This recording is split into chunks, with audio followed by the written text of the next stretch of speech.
আমার আরেকটা যে পরিবার আছে রিমার্ক, সেই রিমার্ক বউ হওয়ার যোগ্যতা রাখলে একমাত্র অপবিশ্বাসী রাখে।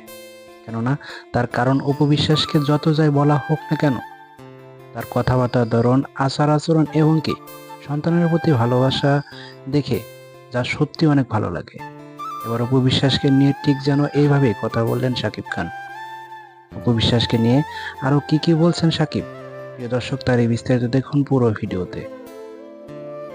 ঢালিউড সুপারস্টার শাকিব খান বর্তমানে তিনি তুফান সিনেমা নিয়ে ব্যস্ত সময় পার করছেন। এরই মধ্যে সিনেপ্লেক্সে বসে দুইবার তুফান সিনেমা দেখে ফেলেছেন তিনি। প্রথমবার তুফান সিনেমার টিম সহ এবং দ্বিতীয়বার তার পরিবারের সঙ্গে নিয়ে, মানে রিমার্ক ও হারলানের সদস্যকে নিয়ে তুফান সিনেমা দেখেছেন। সন্ধ্যা 7:30টার শো শেষ করে সাংবাদিকদের মুখোমুখি হন শাকিব। সেই সময় তিনি নানান বিষয়ে কথা বলেন এবং সেই সাথে তার বহুল আলোচিত সিনেমা তুফান নিয়েও কথা বলেন তিনি। সংবাদ মাধ্যমে শাকিব খানের নানান বিষয়ে কথা বলা নিয়ে নানান ধরনের গুঞ্জন তৈরি হয়েছে সোশ্যাল মিডিয়ায়। কেননা যেখানে শাকিব খান কথা বলবে সেখানে তো অপু বিশ্বাসের নাম আসবে, এটাই স্বাভাবিক। আর শাকিবের সে সাক্ষাৎকারের ভিডিওর কমেন্ট বক্সে নানা রকমের মন্তব্য করছেন নেটিজেনরা।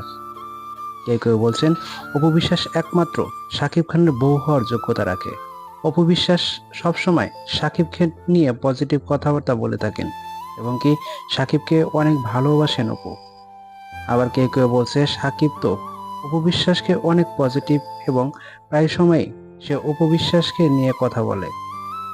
আবার অনেকেই এমনটাও বলছেন যে শাকিব খান অপু বিশ্বাস একসঙ্গে মিলে একই ছাদের নিচে জয়কে নিয়ে সংসার করছে, আর যে কোনো মুহূর্তে তার আবার এই বিষয়টি সামনে আনবেন।